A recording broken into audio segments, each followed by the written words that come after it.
Assalamualaikum warahmatullahi wabarakatuh.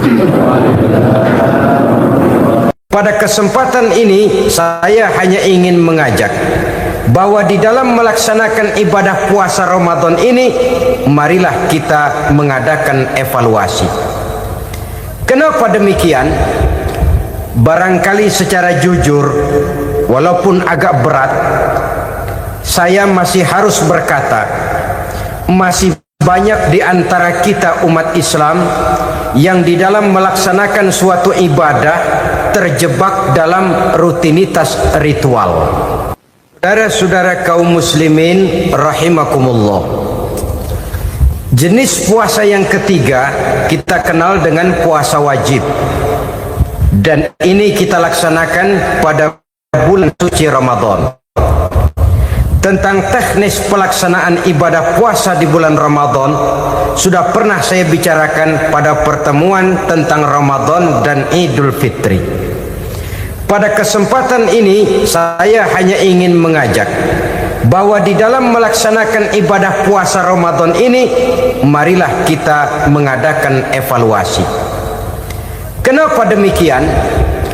Barangkali secara jujur, walaupun agak berat, saya masih harus berkata, masih banyak di antara kita umat Islam yang di dalam melaksanakan suatu ibadah terjebak dalam rutinitas ritual. Apa itu rutinitas ritual? Itu bahasa susah. Berhubung saya tidak ingin bicara yang susah-susah, kita bicara yang mudah-mudah saja.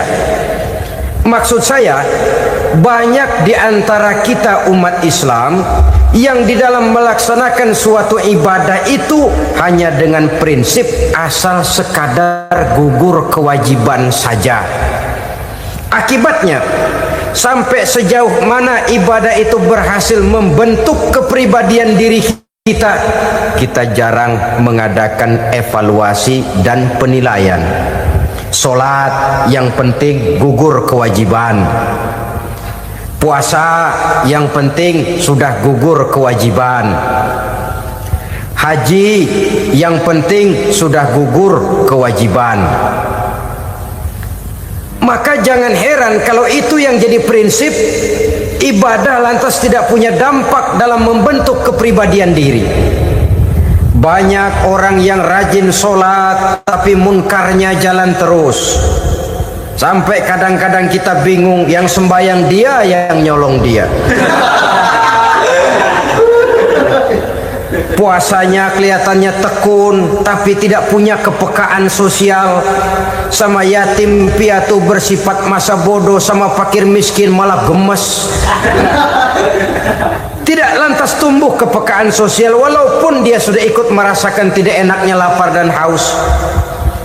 Ada juga yang sudah haji 4-5 kali mondar-mandir Jakarta Mekah, tapi gaya hidupnya tetap seperti katak di kolong tempurung, picik, sempit pandangan, dangkal hati, tidak terbuka walaupun sudah melihat Islam dalam skala internasional. Yang dia lihat, yang dia saksikan, yang dia pandang tidak sanggup menggugah dan mengubah jiwanya, tidak bisa mewarnai pandangan hidupnya.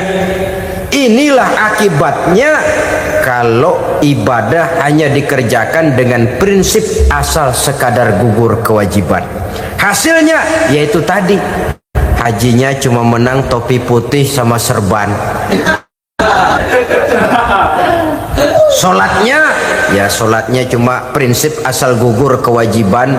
Begitu juga puasanya, begitu juga zakatnya dan ibadah-ibadah lainnya.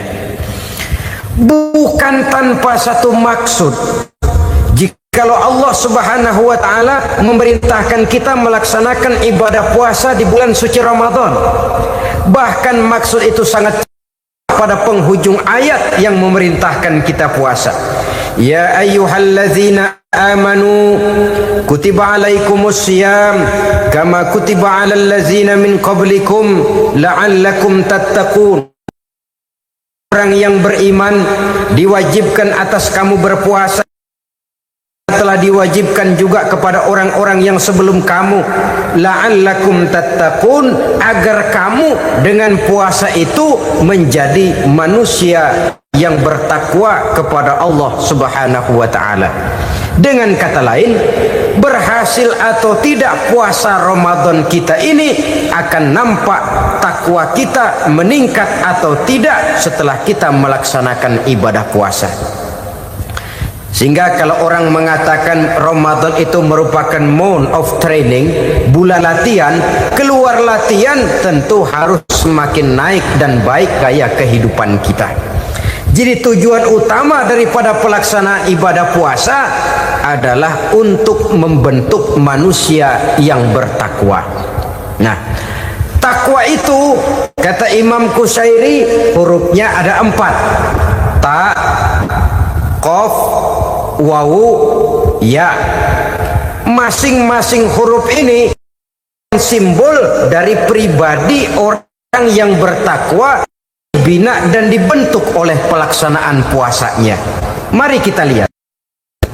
Huruf ta adalah lambang dari sifat tawadhu, rendah hati. Orang yang bertakwa, orang yang tidak mempunyai sifat sombong. Puasa menanamkan kita kesadaran terhadap kelemahan, terhadap keterbatasan, terhadap segala ketidakmampuan yang kita miliki. Ya Allah, baru sehari nggak kena makan, nggak kena minum, sudah begini lemesnya. Puasa memang kalau pagi orang masih sehat, masih terdorong oleh sahur, siang masih lumayan, tapi zuhur ke atas biasanya mulai sikap lemah manusiawi, keterbatasan kekuatan biologis itu mulai nampak. Dari sini tanam satu kesadaran, kalau begitu apa yang mau disembuhkan di hadapan Allah? Kaya, siapa sih orang paling kaya? Ilmu, siapa sih orang paling pintar? Pangkat, siapa sih orang paling tinggi jabatannya? Dari sifat semacam ini lahir introspeksi, rasa mawas diri, timbul sifat tawaduknya, rendah hatinya, tidak melonjak menjadi angku dan sombong lantaran sedikit kemampuan dan kekuatan yang dimilikinya. Lalu untuk sikap yang lebih jauh, terwujudlah, terbentuklah apa yang dinamakan stabilitas temperatur batin. Orang tetap konstan menjaga nilai-nilai idealisme yang pernah dimilikinya. Dia mulai dengan adil, dia berjalan tetap dengan keadilan, dan dia berakhir juga tetap dalam keadilan. Jangan mulainya adil, tengahnya setengah adil, di akhirnya malah zolim sama sekali. Ini tidak punya stabilitas temperatur batin. Kan banyak orang begitu toh. Mulanya benar, belakangan mau benar sendiri. Mulanya sudah rela berkorban buat kepentingan orang banyak, belakangan malah selalu mengorbankan kepentingan orang banyak. Waktu di bawah rajin baca ayat kursi, dapat kursi lupa ayat. Stabilitas temperatur batin, tertipu oleh perasaan seolah-olah situasi dan kondisi sudah serba memungkinkan, sudah serba menguntungkan. Orang yang dibentuk pribadinya oleh pelaksanaan ibadah puasa, dia sadar apapun keberhasilannya, apapun kedudukannya, apapun nilai kekayaannya, itu cuma sebagian kecil sekali dari apa yang ada pada zat Allah Subhanahu wa ta'ala. Hati tidak takabur, sesuai dengan namanya takabur dari kalimat takabbaro ya takabbaru, membesar-besarkan diri. Orang yang suka membesar-besarkan diri, orang yang tidak yakin bahwa dirinya orang besar, lalu dibesar-besarkan dirinya. Sebenarnya itu sudah satu sikap di mana dia tidak percaya kepada diri sendiri. Dirinya sebenarnya bukan apa-apa, cuma ingin dianggap besar, lalu dibesar-besarkan. Takabbur namanya. Puasa sekali lagi melatih kita menanamkan kesadaran akan kelemahan dan keterbatasan kita sebagai makhluk. Itu sikap tawadhu. Fir'aun, saudara tahu Fir'aun Lama-lama dia jadi raja, lupa diri dan lupa daratan, melonjak menjadi angkuh dan sombong sampai kepada puncak kekurang ajarannya, memproklamirkan dirinya menjadi Tuhan. Hitler juga begitu. Pendeknya, orang manakala tidak ada kesadaran tentang dari mana segalanya berasal dan kemana segalanya akan kembali, dia mudah out of control. Kalau sudah out kontrol, maka dia akan melakukan perbuatan yang melampaui batas. Itu yang pertama. Jadi orang takwa, orang yang rendah hati, salah satu tujuan daripada pelaksanaan ibadah puasa menanamkan sikap rendah hati. Dari sikap rendah hati ini yang timbul lalu apa? Kepekaan sosial. Kalau saya puasa, saya sudah merasakan bagaimana tidak enaknya lapar. Saya sudah merasakan bagaimana tidak enaknya haus. Tapi bagaimanapun, saya lapar cuma sebentar, saya haus cuma sebentar. Selesai maghrib, lapar saya hilang, haus saya hilang. Bagaimana yatim piatu, orang-orang tua jompo yang perlu santunan, orang-orang miskin yang terkapar di kolong-kolong jembatan, yang tiap hari merasakan perasaan seperti ini tanpa tahu kapan hidup dan nasibnya akan berubah. Tidur beratapkan langit, berselimut koran. Kalau demikian, saya ini beruntung. Kalau demikian, apa yang bisa saya lakukan untuk mereka? Kepekaan sosial ini lalu timbul dalam apa yang orang sekarang namakan solidaritas kesetiakawanan sosial. Hidup tidak hanya untuk kepentingan diri dan perutnya sendiri saja, tapi mau menolong, mau membantu orang yang memang memerlukan bantuan dan pertolongan itu sendiri. Jangan setelah tahu lapar tidak enak, haus tidak enak, tapi kita tidak mau tenggang rasa, tidak mau timbang rasa. Begini loh tidak enaknya lapar, begini loh tidak enaknya haus. Ini terjadi pada diri saya masih mampu, masih berbuka puasa. Bagaimana yang tiap hari merasakan seperti ini? Tidak Ramadan, tidak Syawal, tidak Zulqa'dah, tidak Zulhijjah, selalu kelaparan dan kehausan. Dari sana timbul kepekaan sosial. Lalu lahirlah sikap pemurah, dermawan, mau menoleh ke kiri dan ke kanan. Bahkan Al-Quran itu sampai mengancam betul. Ara'aita allazi yukadzibu bid-din fadzalika allazi yad'u al-yatim wa la mendustakan agama. Islam mendustakan Islam.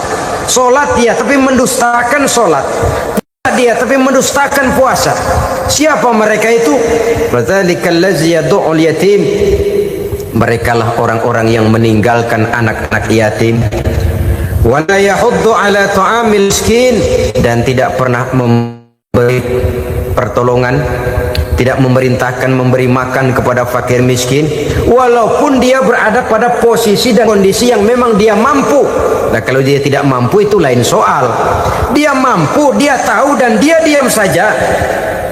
Itu termasuk yukadzibu biddin, orang-orang yang mendustakan agama. Berlindung kita kepada Allah, jangan sampai termasuk ke dalam kelompok itu. Yang kedua, saudara, huruf takwa itu qaf. Qaf adalah lambang dari sifat qanaah.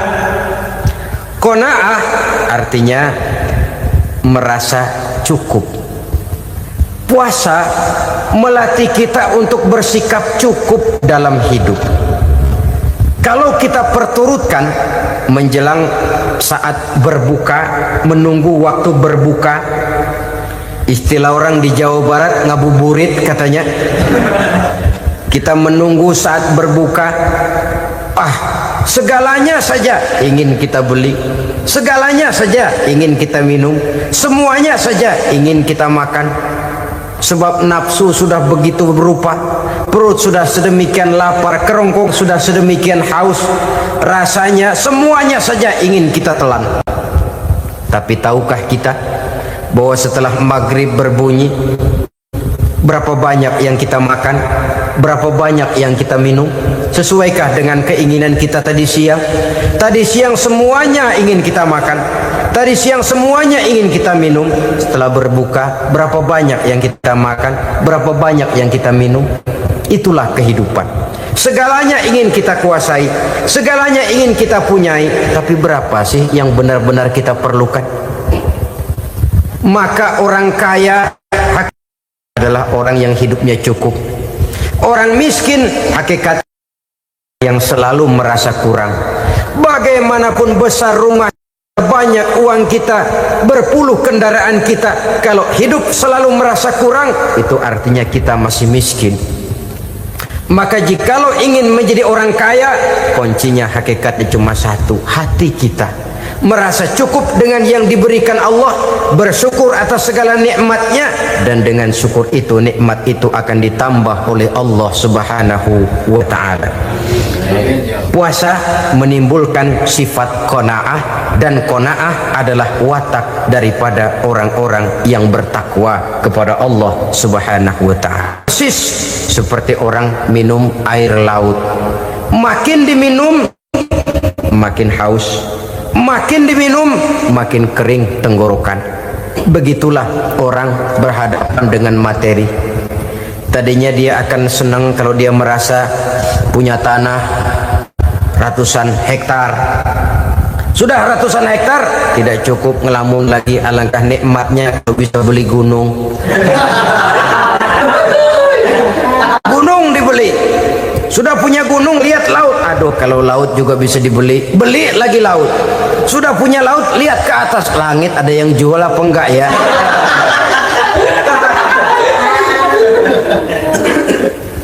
Seperti orang berhadapan dengan air laut yang makin diminum makin membuat kita haus dan makin kering tenggorokan ini.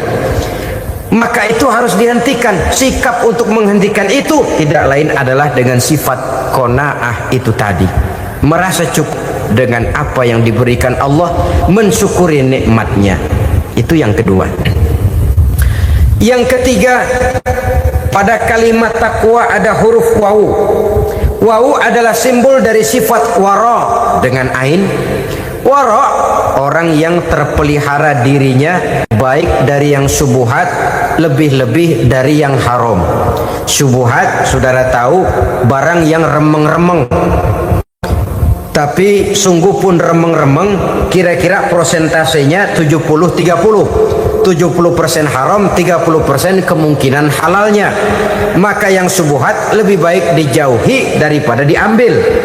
Orang yang punya kepribadian wara, dirinya terpelihara, jangankan dari yang haram, dari yang syubhat saja dia sanggup menjaga dan memelihara dirinya. Oleh karena itu saya heran kalau orang di bulan Ramadan dia sanggup menjaga diri di waktu siang dari jenis makanan yang halal, dari jenis minuman yang haram. Ada tahu nganggur di meja siang, enggak dia makan.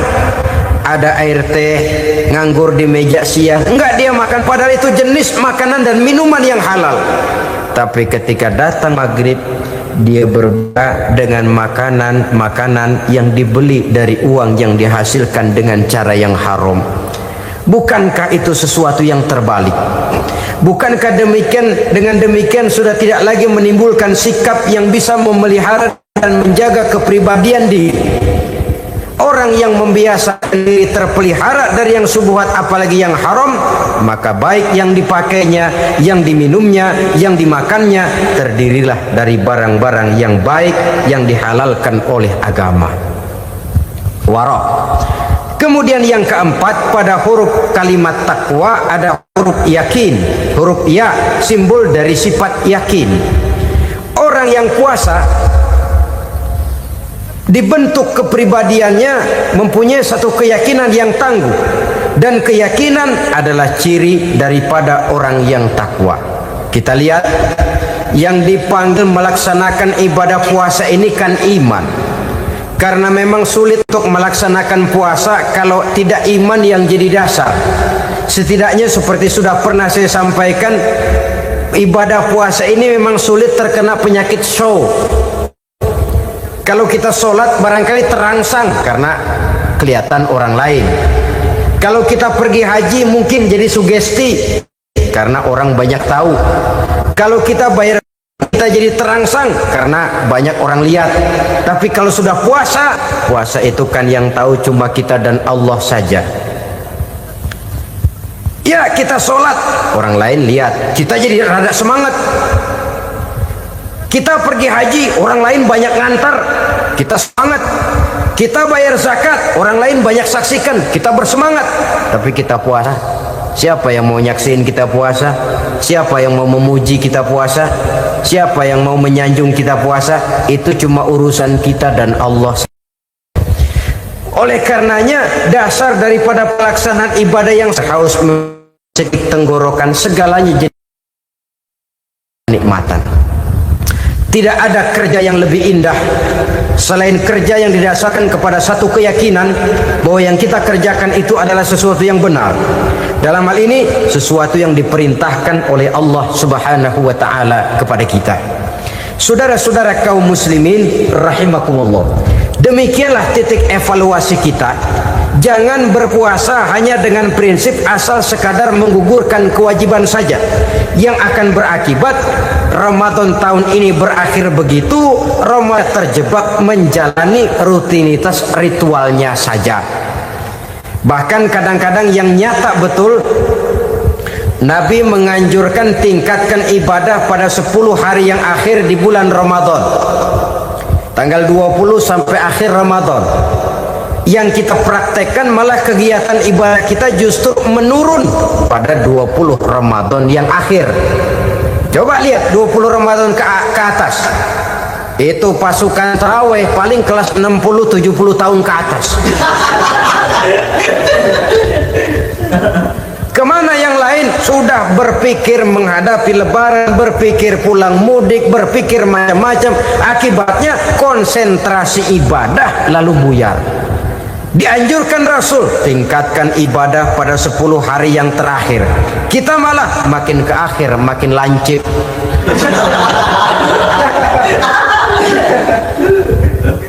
Saudara-saudara kaum muslimin rahimakumullah, kita terjebak oleh sesuatu yang sementara, oleh sesuatu yang bersifat kulit, lalu meninggalkan isinya. Padahal jikalau kita tidak mengisi Ramadan dengan kegiatan ibadah, berarti kita tidak keluar dari Ramadan dengan jiwa yang baru yang sudah ditempa oleh pengalaman ibadah di bulan Ramadan. Artinya kita tidak kembali kepada fitrah, kesucian seperti saat kita dilahirkan. Lalu kalau kita tidak kembali kepada fitrah, apa yang mau kita rayakan pada Idul Fitri itu? Di mana letak kegembiraan kita? Di mana letak kebahagiaan hati? Kembalikah kita kepada fitrah? Tidak. Benarkah puasa yang kita kerjakan? Kelihatannya juga tidak. Adakah dampak dari pelaksanaan ibadah dalam pribadi kita? Tidak. Kadang-kadang Ramadan selesai malah teriak merdeka.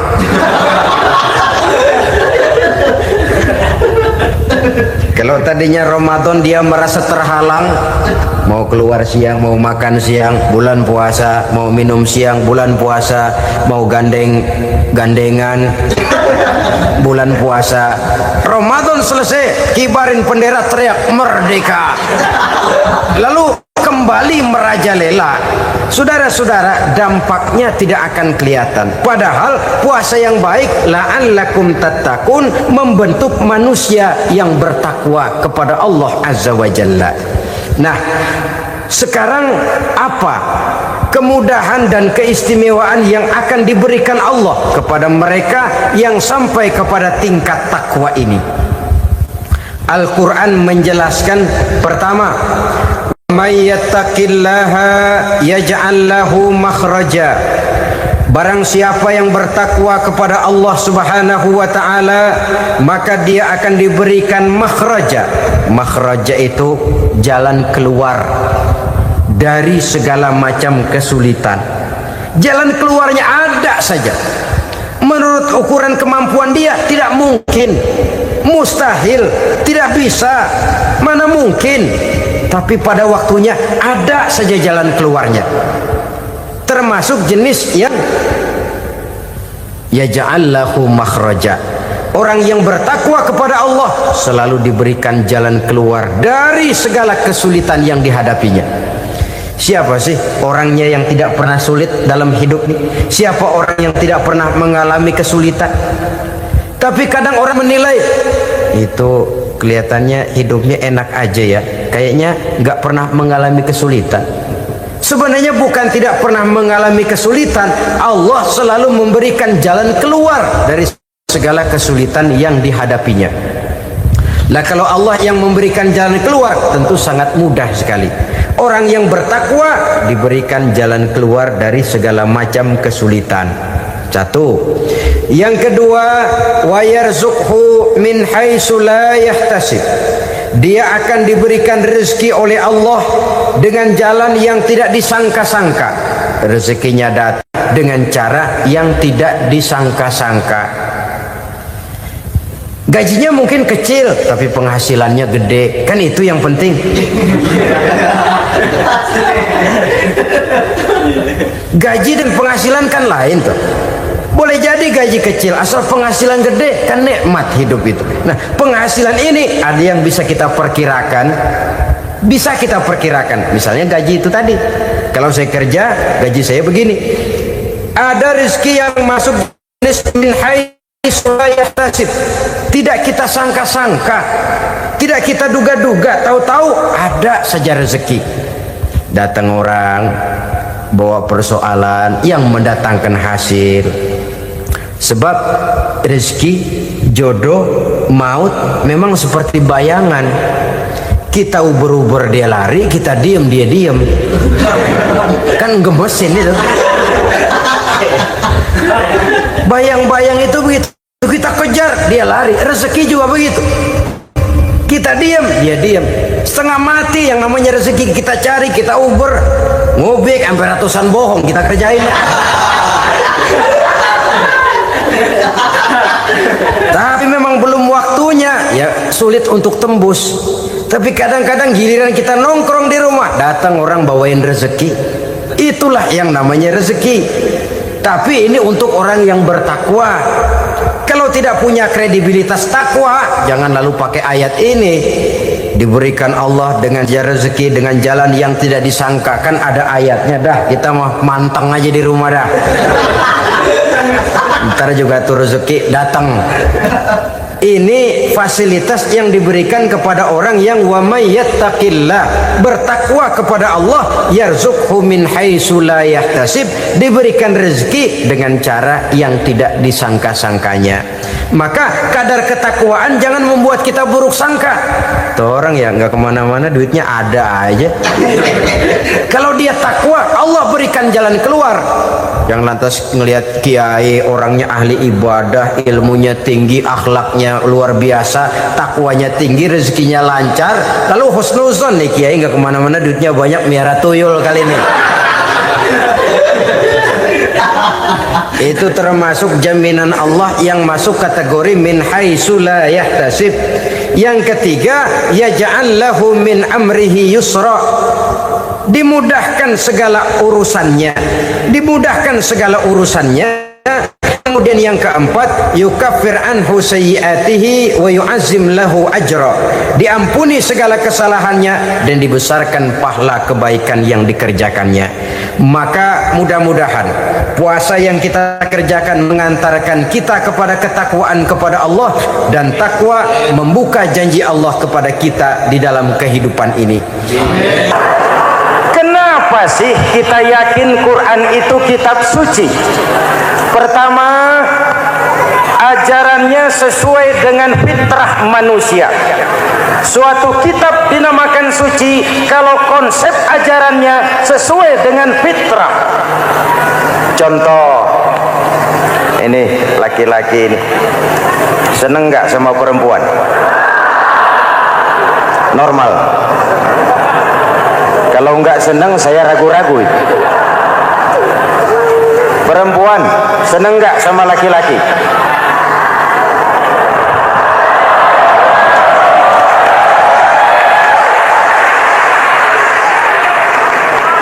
Ini fitrah. Laki-laki suka perempuan, perempuan suka laki-laki. Quran memahami itu. Hai laki-laki, kau senang dengan perempuan. Hai perempuan, kau suka dengan laki-laki. Oke, lewat sini, lewat pintu yang disebut nikah. Kalau kitab suci melarang nikah, itu bertentangan dengan fitrah manusia. Maka dalam Quran, mulai dari umat sampai ulama dan segala profesi dianjurkan nikah. Kalau kiai tidak boleh nikah, saya pilih mengundurkan diri, Pak.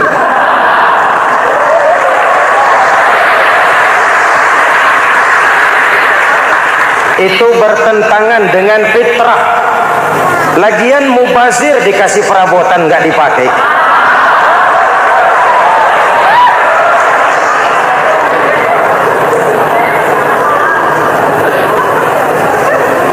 Fitrah. Contoh lagi, manusia perlu makan. Kalau ada kitab suci menyuruh puasa terus dari pagi sampai sore sampai malam sampai pagi lagi, eta teh kitab gelo.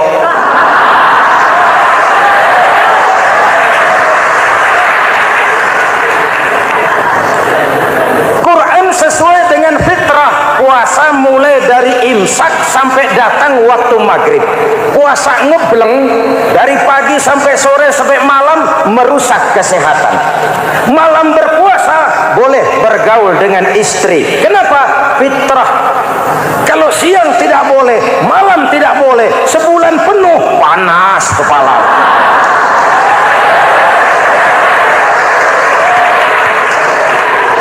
Rontok rambut. Hadirin yang saya hormati, itu yang pertama. Yang kedua, kita yakini Quran sebagai kitab suci karena isinya tidak saling bertentangan, konsekuen, konsisten. Kalau ada satu kitab, di satu ayat mengajarkan Tuhan Esa, di lain ayat mengajarkan tiga, liar itu mah. Bagaimana kitab suci isinya paradoks? Bagaimana kitab suci isinya saling bertentangan? Di ayat manapun sekali Quran berkata Allah itu Esa, selamanya Esa. Isinya tidak saling bertentangan. Lalu yang ketiga, kita yakini Quran kitab suci karena dia bersih dari intervensi manusiawi. Sejak turunnya Al-Quran menantang, jikalau kamu ragu terhadap Quran yang kami turunkan kepada hamba kami Muhammad, kamu anggap itu cuma bikinan Muhammad. Kalau Muhammad bisa, kamu tentu bisa. Baik, bikin satu surah semacam Al-Quran. 14 abad yang lalu tantangan ini turun dan sampai malam ini belum terjawabkan. Pak, barangkali tidak ada yang mau coba. Banyak. Antara lain Musailamah Al-Kazzab. Dia mencoba membuat menandingi Al-Quran. Dia buat satu surah namanya surah Al-Fil. Bunyinya begini, bikinan Musailamah. Al-Fil, wa mal-fil, wa ma adraka mal-fil, lahu khurtumun tawil, wa lahu zail. Sudah berbentuk syair. Isinya apa? Al-fil, gajah. Wa mal-fil, apakah gajah itu? Wa ma adraka mal-fil, tahukah kamu apa itu gajah? Lahu khurtumun tawil, dia punya belalai panjang. Walahu zail, dan dia punya ekor. Gak usah turun ayat begituan, orang tahu.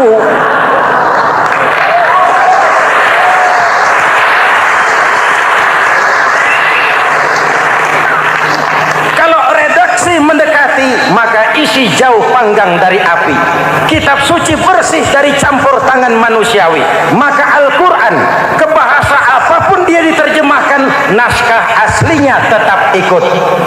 Dia boleh diterjemahkan ke bahasa Sunda, bahasa Jawa, bahasa Padang, bahasa Inggris, bahasa Jerman, bahasa Belanda, naskah aslinya tetap ada. Kenapa? Bahasa ke bahasa perbedaannya sering frontal. Kalau dari gelas menjadi gelas, eta mah caket. Dari lamp menjadi lampu, itu masih serumpun. Tapi cokot Sunda dengan cokot Jawa itu jauh bedanya. Atos Sunda dengan atos Jawa itu jauh. Ulama Sunda sama ulama Jawa nggak pernah akur kalimat atos ini.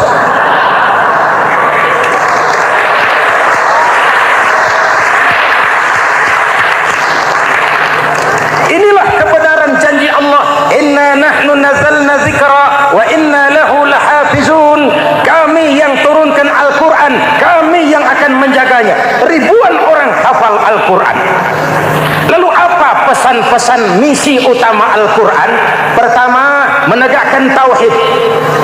Ini yang lebih dahulu, membentuk kualitas sumber daya manusia dengan menanamkan nilai-nilai keimanan, membebaskan dari ketergantungan kepada benda. Ya ayyuhan nasu ubudu rabbakumul ladzi khalaqakum. Hai manusia, Tuhanmu yang perlu kau sembah hanyalah Tuhan yang telah menciptakan kamu. Jangan menyembah Tuhan yang tidak pernah menciptakan kamu. Mengapa kau menyembah harta padahal dirimu lebih berharga dari harta? Kenapa kau menyembah pangkat dan jabatan padahal dirimu lebih berharga dari pangkat dan jabatan?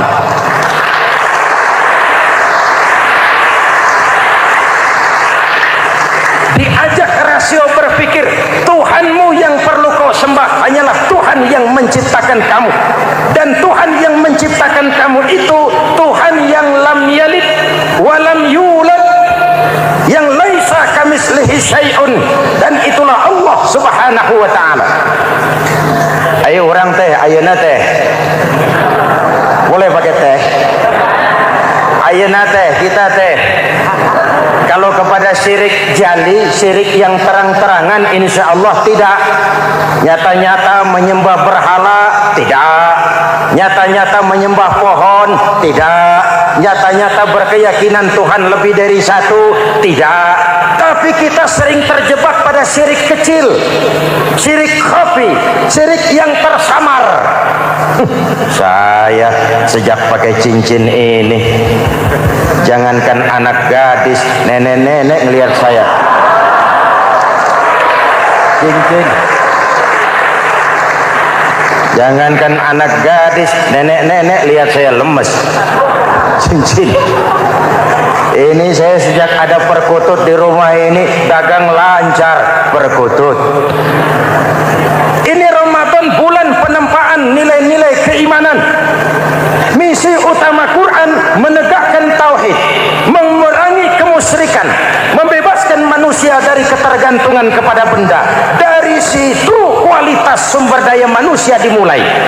Saya sering mengungkapkan selama ini sistem pendidikan kita cuma mengisi otak, bukan membentuk watak. Otak diisi segala macam ilmu, tapi hati kosong, agama rapuh, akhirnya moral rendah. Muncul manusia-manusia yang pintar, cuma sayang tidak benar. Indonesia kita bangkrut, Indonesia kita terpuruk, Indonesia kita sakit sekarang ini kan ulahnya orang-orang yang pintar tapi tidak benar.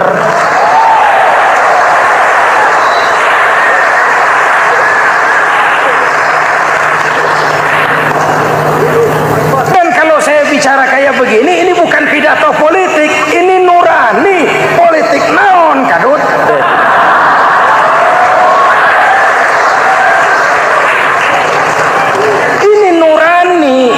Tanggung jawab sebagai anak bangsa. Ibu bapak, saudara-saudara hadirin yang saya hormati, Rasul kalau masuk sepertiga yang akhir, sing-singkan lengan baju, hamparkan sajadah, lebih banyak di masjid daripada di rumah. Itu Rasul. Maka sepertiga yang akhir masjid makin ramai. Lihat Masjidil Haram. Lain dengan kita. Sepertiga yang akhir masjid mulai mengalami kemajuan. Safnya makin maju.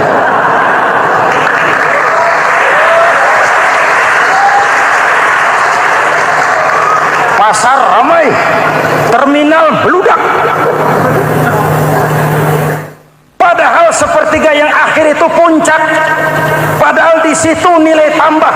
Dan anggap ini Ramadan terakhir yang diberikan Allah kepada kita. Kenapa? Memang tidak ada jaminan tahun depan ketemu Ramadan lagi.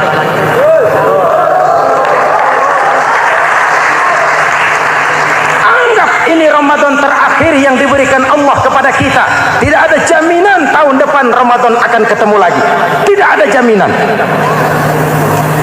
Manfaatkan peluang ini untuk melakukan pemutihan. Semua kita melakukan introspeksi. Tidak tahu kita Ramadan tahun depan nanti masih ketemu apa tidak. Sebagaimana kita tidak tahu kita masih hidup atau tidak. Hadirin yang saya hormati, misi kedua Al-Quran, persaudaraan, kebersamaan atas dasar keadilan dan kebenaran. Manusia bersuku-suku, ya.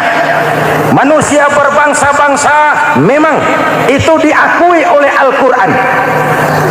Inna khalaqnakum min dzakari wa untha wa ja'alnakum syu'uban wa qabaila. Kami ciptakan kamu dari laki-laki dan perempuan. Kami jadikan kamu bersuku-suku dan berbangsa-bangsa. Apa tujuannya? Agar kamu saling mengenal satu dengan yang lain.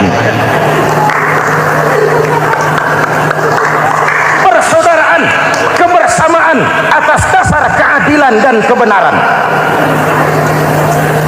Yang terlepas dari ras.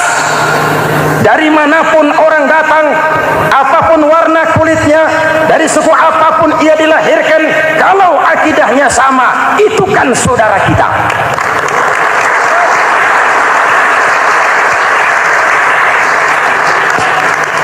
Seperti di masjid, kita tidak peduli dari mana kita datang.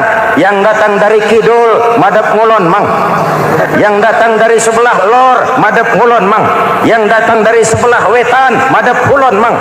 Yang datang dari kulon, madhab ngulon. Bukan soal dari mana kau datang, tapi satu arah menghadapmu.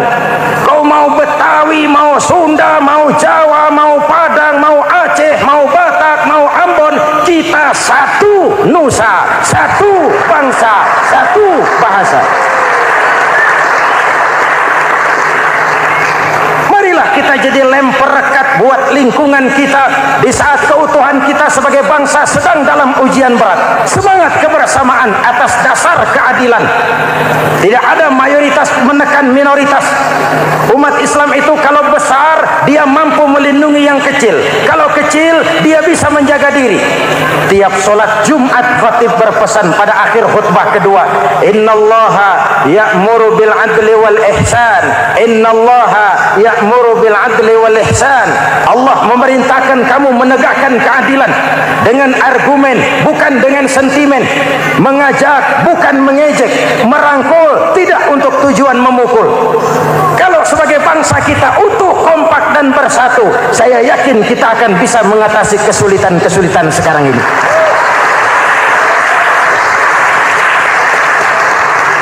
Kan kita prihatin kadang-kadang tawuran antar desa, antar RT, antar RW, antar kecamatan, sampai antar elit di atas. Makanya saya ulang lagi pesan ini. Kalau elit di atas tawuran, jadilah penonton yang baik. Saudara-saudara kaum muslimin yang saya cintai, kita prihatin, kita seakan tercabut dari akar budaya kita sebagai bangsa.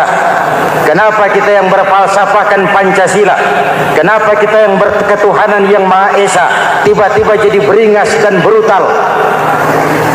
Ada maling ayam ketangkap, disiram bensin, dibakar hidup-hidup.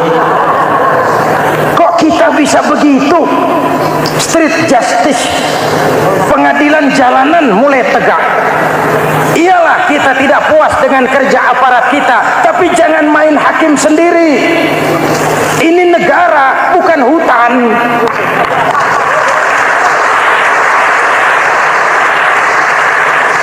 Jangan mencegah kemunkaran dengan menegakkan kemunkaran baru. Oleh hal-hal yang sepele yang mestinya kita bisa mencari jalan keluar dengan baik. Ayo luruskan saf, rapatkan barisan, satukan langkah, tautkan hati. Kita satu umat yang satu, diikat oleh Al-Quran. Hanya dengan kebersamaan kita akan mampu menata hari esok yang lebih baik atas dasar keadilan dan kebenaran. Dulu teh Muhammad Toha teriak takbir ngadepi Belanda. Bung Tomo teriak takbir ngadepi Belanda. Ayeuna takbir ngadepi batur sadulur salembur. Nanaonan.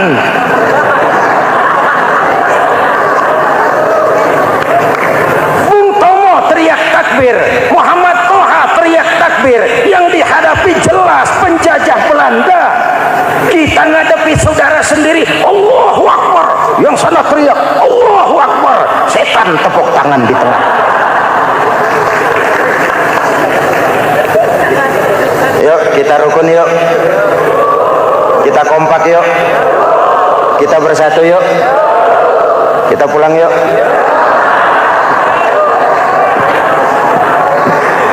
Ini misi kedua. Misi yang ketiga, Al-Quran membebaskan manusia dari gaya hidup sekuler.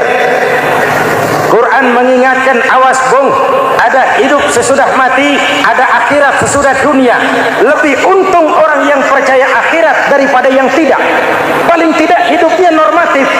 Contoh, saudara yakin akhirat ada, lalu saudara hidup baik-baik, menjauhi yang munkar, meninggalkan yang haram, saudara sujud, puasa, jihad, lalu saudara mati.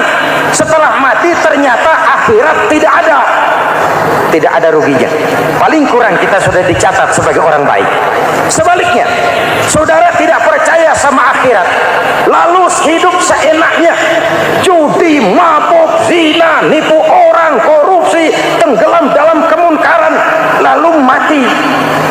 Setelah mati ternyata akhirat ada. Kemana anjen?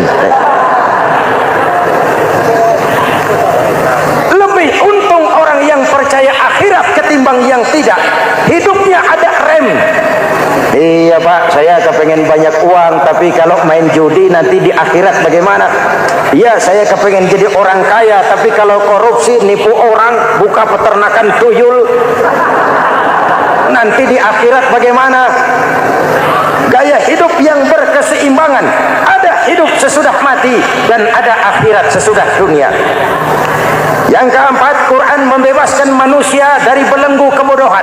Quran ayat yang pertama turun sudah berkata, Iqra, baca, kamu jangan jadi bodoh. Kebodohan menimbulkan kemiskinan, kemiskinan mendekatkan kepada kekufuran. Yang kelima, ini kado buat ibu-ibu. Quran mengangkat harkat, derajat dan martabat kaum wanita. Sebelum Quran turun, sebelum Islam datang, nasib wanita sangat menyedihkan. Dilahirkan hanya untuk melahirkan. Kalaupun berperan, peranannya tidak lebih segitiga. Dapur, sumur, kasur. Kasur, sumur, dapur. Dapur, sumur, kasur. Wanita dilecehkan, sekadar alat pemuas nafsu. Datang Islam, Rasul terenyuh. An-nisa imadul bilad. Wanita adalah tiangnya negara. Jikalau baik wanita, baik negara. Jikalau rusak wanita, hancur negara. Karena wanita, negara jaya. Betul? Karena wanita, negara hancur. Betul? Maka wanita adalah bidadari yang kadang-kadang setan. Kadang-kadang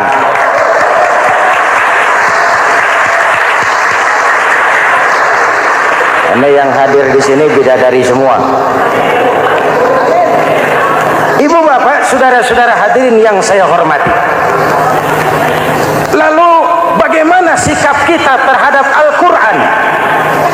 Quran sendiri menjelaskan, "Tsumma awrathnal kitaba allazina istafaina min ibadina." Kemudian kami wariskan kitab Al-Quran yang kami pilih buat hamba-hamba kami yang terpilih. Luar biasa. Umatnya umat pilihan, Rasulnya Rasul pilihan, kitabnya pun kitab pilihan. Kami wariskan Al-Quran kepada hamba-hamba kami yang kami pilih. Bagaimana sikap mereka setelah menerima Al-Quran? Terbagi tiga. Pertama, faminhum zalimun linafsihi. Di antara mereka ada yang setelah menerima Al-Quran lalu zalim kepada dirinya sendiri. Diterimanya Al-Quran dengan lidahnya, tapi ditolak dengan perbuatannya. Mulutnya menjunjung Al-Quran, perbuatannya menginjak Al-Quran. Quran bilang ke barat, dia pergi ke timur. Quran bilang ke selatan, dia berangkat ke utara. Quran bilang haram, dia terjang. Quran bilang halal, dia tidak mau. Orang seperti itu tidak zalim kepada Allah, tapi zalim kepada dirinya sendiri. Mudah-mudahan kita yang termasuk golongan ini. Amin. Yang kedua, wa minhum muqtasid. Di antara mereka ada yang menerima Quran 50-50. Separuh-separuh. Yang enak dilaksanakan, yang berat ditinggal. Padahal pada sisi lain Quran mengajarkan masuklah ke dalam Islam secara total. Kafah, jangan separuh-separuh. Ini watak munafik. Kalau dilihat Islam menguntungkan, rame-rame teriak Islam. Ketika diminta berjihad, diminta berkorban, diminta zakat, rame-rame mengundurkan diri. Saya bangkrut pak, saya miskin pak, saya pailit pak. Mental itu dalam awal-awal Baqarah dijelaskan. Kullama adha'a lahum masyaw fih wa idza adlama alaihim qamu. Kalau terang mereka berangkat, kalau gelap mereka mandek. Itu ciri orang munafik beragama. Kalau Islam menguntungkan, rame-rame teriak Islam. Ketika diminta berjihad, berkorban, berjuang, rame-rame mengundurkan diri. Muqtasid. Golongan yang ketiga, ini yang ideal. Wa minhum sabiqum bil khairati biiznillah. Di antara mereka ada yang setelah menerima Al-Quran lalu berlomba-lomba mengamalkannya, berlomba-lomba melaksanakannya. Jangan sampai yang baca Quran dengan suara merdu dapat piala, yang mengamalkan Quran dengan konsekuen dapat penjara.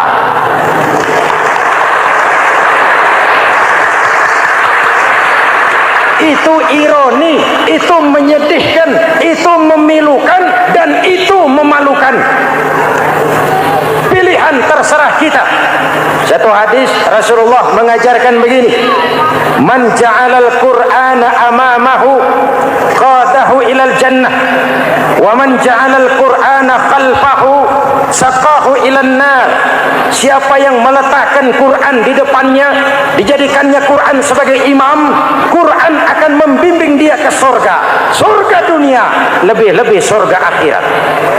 Sebaliknya, siapa yang meletakkan Quran di belakang, dibelakanginya ajaran Quran, Quran akan mendorong dia ke neraka. Neraka dunia, lebih-lebih neraka akhirat. Quran imam apa makmum? Kita makmum apa imam? Makmum ikut imam apa imam ikut makmum? Makmum ikut imam. Jikalau Quran adalah imam, jikalau kita adalah makmum. Ke barat kata Quran, ke barat kita berangkat. Ke timur kata Quran, ke timur kita menuju. Halal kata Quran, itu yang kita ambil.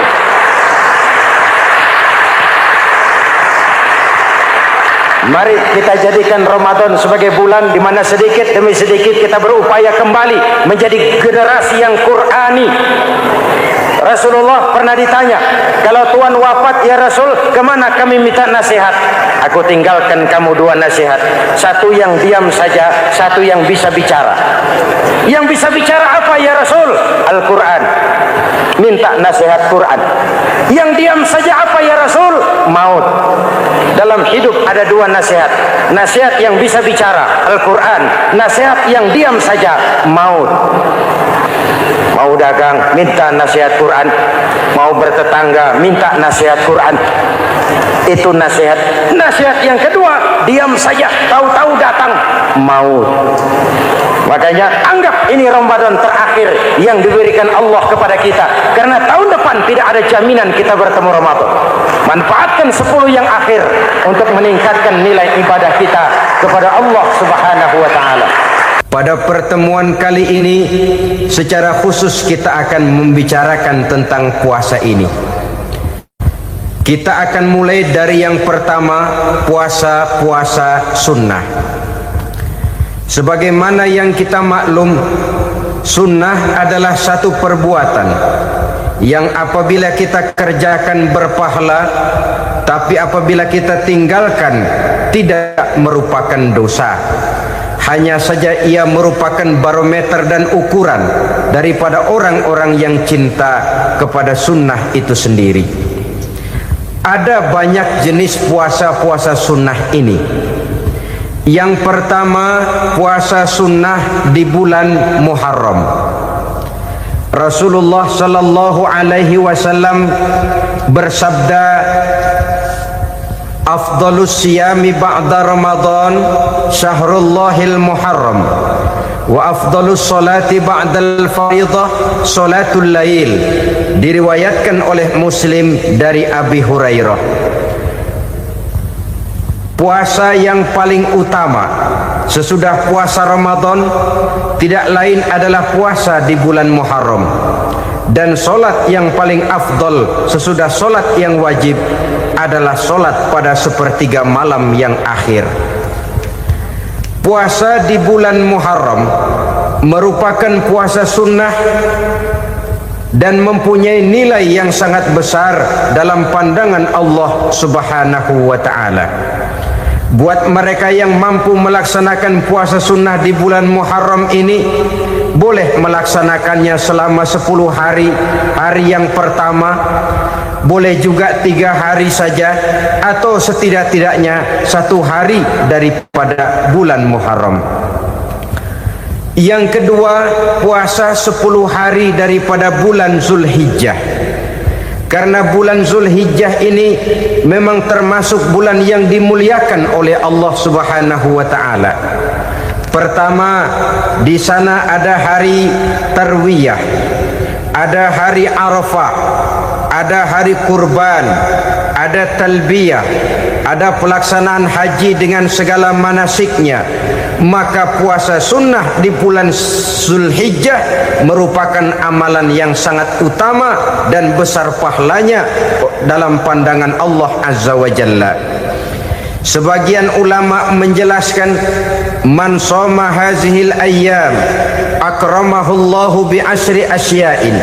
Siapa orang yang melaksanakan ibadah puasa sunnah pada hari-hari 10 di bulan Zulhijjah ini, Allah Subhanahu wa taala akan memuliakannya dengan 10 macam perkara. Saudara, ini keuntungannya. Yang pertama, orang yang puasa di hari-hari 10 bulan Zulhijjah diberikan al-barakah fi umrihi, diberikan keberkahan pada umurnya. Setiap kita ingin memperoleh umur yang berkah. Umur yang berkah itu yang bagaimana? Apa yang jumlahnya panjang?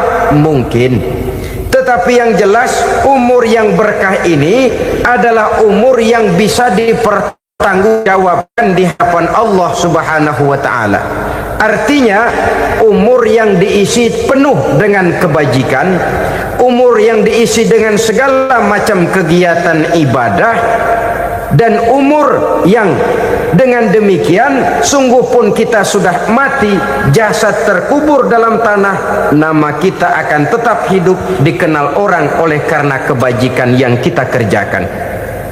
Saya kira akan lebih merupakan azab ketimbang nikmat kalau orang diberikan umur panjang tapi hanya untuk menumpuk-numpuk dosa saja.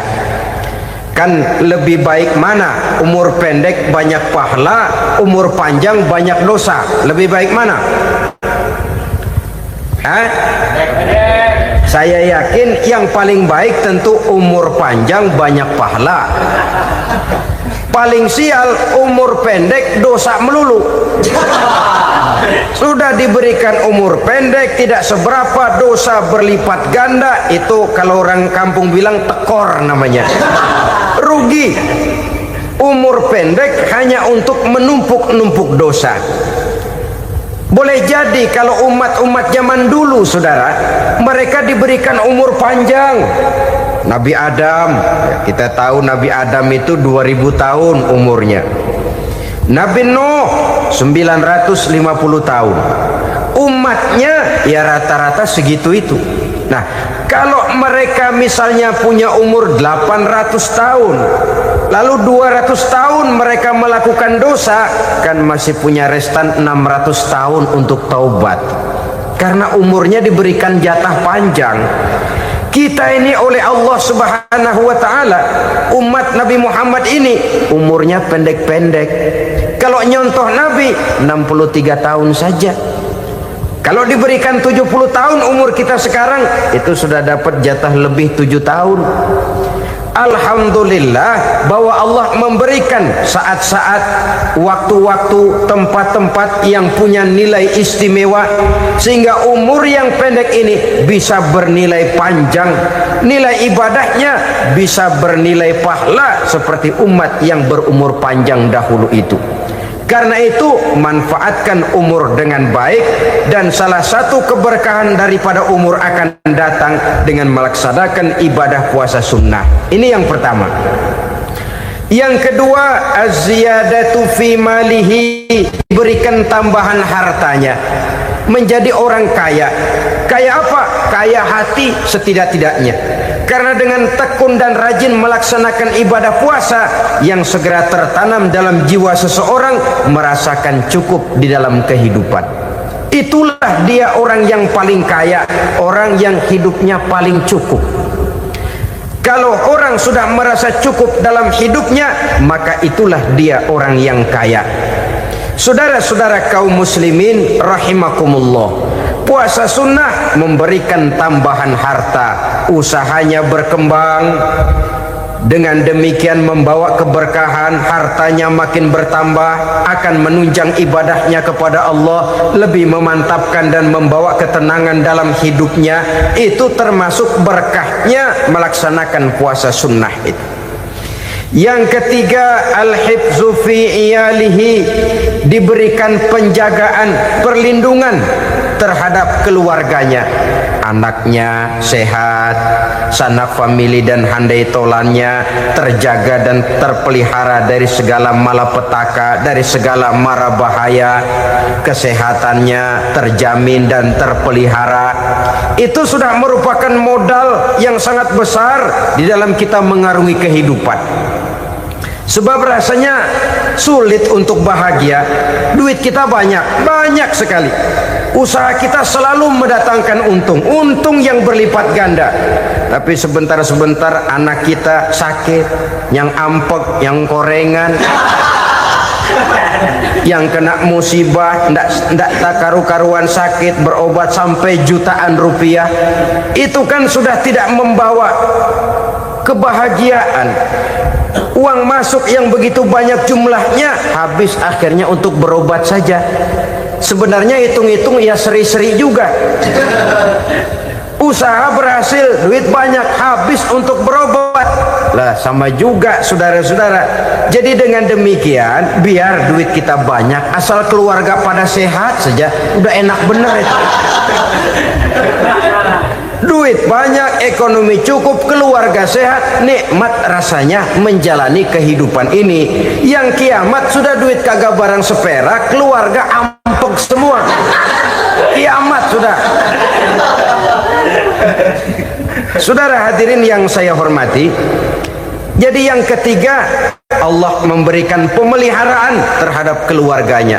Satu kali orang dipelihara Allah, tidak satu kekuatan pun yang bisa mencelakakan. Satu kali orang disengsarakan Allah, tidak satu tenaga pun yang mampu menyelamatkannya. Itulah sebabnya perlindungan Allah, pemeliharaan Allah terhadap diri dan keluarga sangat kita perlukan di dalam kehidupan ini. Dengan melaksanakan ibadah puasa, kita mendekatkan diri kepada Allah. Dengan dekat kepada Allah, maka Allah pun dekat kepada kita. Sehingga dalam hadis qudsi dikatakan, ta'arraf ilallahi firraha ya'rifka fi syiddah. Ingatlah kepada Allah di waktu kamu senang, agar Allah ingat kepada kamu di waktu kamu susah. Yang kita laksanakan kadang-kadang sebaliknya. Waktu susah kita ingat Allah, waktu senang kita lupa Allah. Akhirnya nanti pada waktu kita melarat, kebelangsak, susah dan sebagainya, pertolongan tidak akan datang kepada kita. Benar, ta'aruf ilallah firraha ya'rifka fi syiddah. Ingatlah kepada Allah di waktu kamu susah, ingatlah kepada Allah di waktu kamu senang, agar Allah ingat kepadamu di waktu kamu mendapat kesusahan. Umumnya watak manusia memang kalau sudah dapat susah, ingat kepada Allah. Waktu duduk, waktu berbaring, sambil tidur, dalam segala keadaan Allah disebutnya, Allah dimintakan pertolongannya. Tapi dikala dia berada pada posisi di atas angin, merasa senang, bahagia, Allah terlupakan. Saudara-saudara kaum muslimin, itu yang ketiga. Yang keempat, at-takfiru li sayyiatihi. Orang yang melaksanakan puasa sunnah itu diampuni segala dosa dan kesalahan yang telah dilakukannya. Dan yang kelima, at-tad'ifu li hasanatihi, diberikan balasan yang berlipat ganda dari segala kebaikan yang dikerjakannya. Satu berbalas 7, 7 bisa berbalas 10, 10 masih berbalas 100, masih ditambah dengan wallahu yudha'ifu liman yasha. Allah melipat gandakan pahala orang-orang yang dikehendakinya. Maka carilah satu kebaikan yang apabila kita kerjakan, dosa akan dihapus dan nilai pahalanya menjadi berlipat ganda. Satu kali kita bekerja, 2-3 pulau bisa kita raih dan kita jangkau. Yang keenam, orang yang melaksanakan puasa sunnah di bulan Zulhijjah, at-tashil li sakarati mautihi, diberikan kemudahan pada saat menghadapi sakaratul maut. Maut a mysterious problem. Dia adalah pintu yang setiap orang pasti akan memasukinya. Bahwa mati adalah mati, itu semua kita tahu. Tapi hakikat orang pada saat menghadapi mati itu kan berbeda-beda. Ada yang matinya itu gampang sekali, persis orang tidur saja, tidak nampak gelisah, tidak bikin susah yang hidup, tidak gelimpangan di tempat tidur, persis seperti orang mau tidur saja. Ada yang sulit sekali menghadapi sakaratul maut, gelimpangan di tempat tidur, bikin bingung orang yang nunggu. Kadang-kadang seperti kerbau digorok lehernya. Saudara-saudara, sulit menghadapi sakaratul maut. Oleh karena itu Rasulullah sallallahu alaihi wasallam sering beliau itu kalau berdoa membaca Allahumma hawin alayya fi sakaratil maut. Ya Allah, mudahkan saya di dalam menghadapi sakaratul maut. Rasulullah saja, saudara, orang yang ibadahnya paling banyak, orang yang hatinya paling bersih, orang yang akhlaknya paling luhur, masih berdoa semacam ini. Mohon dimudahkan oleh Allah agar mudah menghadapi sakaratul maut. Apalagi kita, terus terang kita ini paling-paling kelas mukhtalid, bangsa sama pahala mau sama dosa doyan. lebih perlu lagi menghadapi sakaratul maut, sehingga apabila malaikat maut datang menjemput nyawa kita, dimudahkan, jangan dibikin sulit, supaya mudah. Jadilah orang baik-baik. Biasanya kalau bagian yang mati, malaikat maut juga kali main-mainin dulu tuh orang, kutak-katik, ditakut-takutin dan segala macam. Saudara hadirin yang saya hormati, maka menghadapi sakaratul maut ini merupakan kunci. Apakah seseorang bisa husnul khatimah atau bisa su'ul khatimah? Salah satu jalan untuk memudahkan diri menghadapi sakaratul maut, melaksanakan puasa sunnah di bulan Zulhijjah ini. Yang ketujuh, ad-diya'u li zulumati qabrihi, diberikan terang di alam kuburnya. Kubur, saudara tahu, saudara tentu sering lihat orang dimasukkan ke liang lahat, ditutup dengan papan, dinding ari kata kita di kampung, lalu diuruk lagi dengan tanah. Dalamnya liang lahat, gelapnya liang lahat, gelapnya diuruk dengan tanah, gelapnya di dalam kubur, tiga gelap yang menjadi satu. Bapak moyangnya gelap.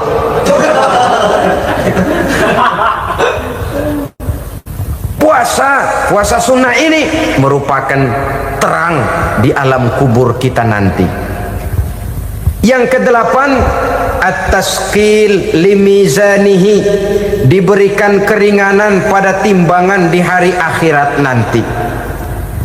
Bahwa setelah dibangkitkan dari kubur, setiap kita akan menghadapi perhitungan, akan ditimbang segala macam kebaikan dan segala macam kejahatan yang pernah kita lakukan di dalam kehidupan. Orang yang melaksanakan ibadah puasa sunnah, at-tasqilu limizanihi, diberikan keringanan timbangan hari akhiratnya nanti. Yang kesembilan, an-najah minal bala, diberikan keselamatan dari segala macam bencana. Dan yang kesepuluh, as-su'ud ala darajatihi, diberikan ketinggian, naik derajatnya, derajat di dunia, lebih-lebih lagi derajat di akhirat nanti.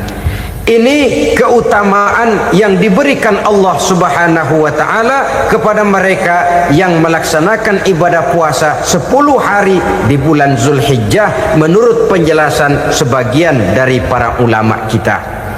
Jadi setelah puasa Muharram ada lagi puasa Zulhijjah. Kemudian puasa sunnah yang ketiga, puasa sunnah pada hari Senin dan hari Kamis. Apa sumber hukumnya?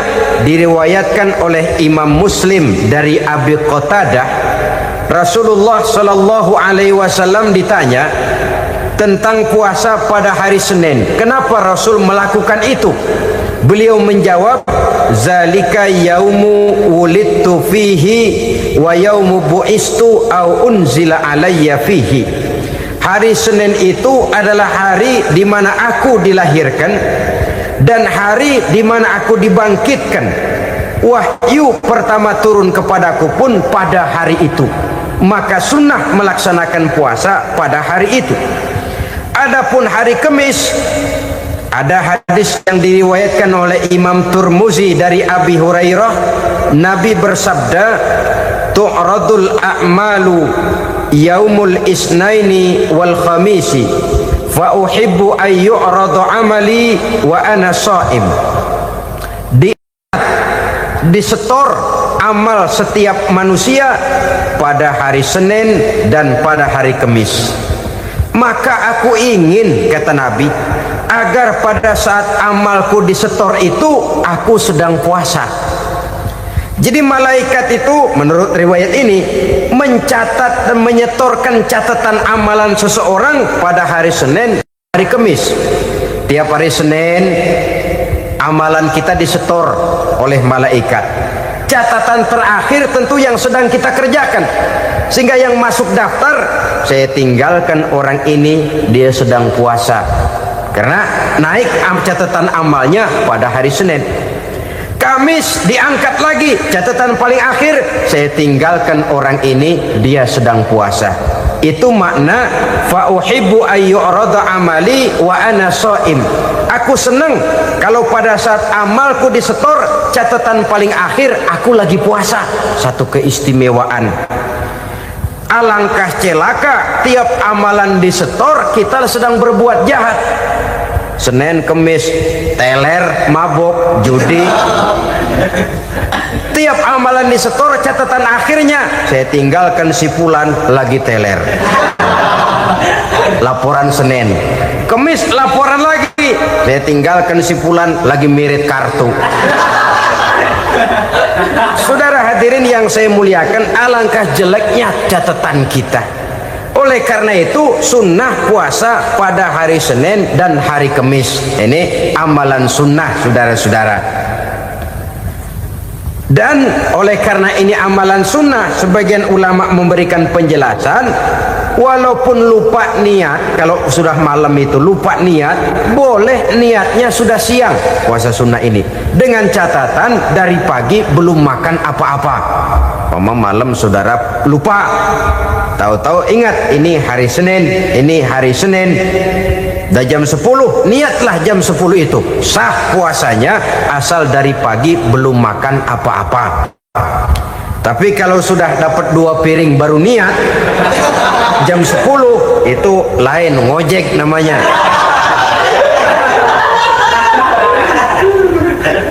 Jadi puasa sunnah yang ketiga, puasa pada hari Senin dan hari Kamis. Yang keempat, puasa jenis sunnah yang keempat, puasa 6 hari di bulan Syawal. Diriwayatkan oleh Imam Muslim dari Abi Ayyub bahwa Nabi bersabda, "Man shoma Ramadhana summa atba'ahu sittan min Syawal kana kasyamid dahri." Barang siapa yang berpuasa di bulan Ramadan, kemudian diikutinya dengan 6 hari di bulan Syawal, maka dia seolah-olah seperti orang yang berpuasa 1 abad lamanya. Allahu Akbar. Demikian besar keuntungannya. 6 hari di bulan Syawal sama dengan orang yang berpuasa 1 abad lamanya. Ini fadailul a'mal, saudara-saudara. Jangan diartikan karena menang sudah puasa 6 hari bulan Syawal, Ramadan tahun depannya lantas nggak puasa. Kenapa? Ukurannya sudah 1 abad. Bukan itu pengertiannya. Ini mendorong orang memberikan ganjaran pahala yang sedemikian besar. 6 hari setelah Ramadan, artinya di bulan Syawal, tidak pada hari pertama Syawal karena haram hukumnya berpuasa pada hari fitri itu. 6 hari di bulan Syawal, tinggal lihat yang mampunya saja, boleh berurutan, boleh tidak berselang-seling, boleh, asal saja jumlahnya 6 hari selama masih bulan Syawal itu. Hari ini 3 hari lagi, 4 hari lagi, diselang-seling atau berurutan, itu juga lebih baik. Puasa sunnah 6 hari daripada bulan Syawal.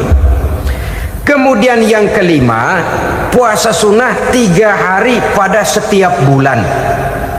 3 hari pada setiap bulan. Diriwayatkan oleh Imam Bukhari dan Muslim dari Abi Hurairah.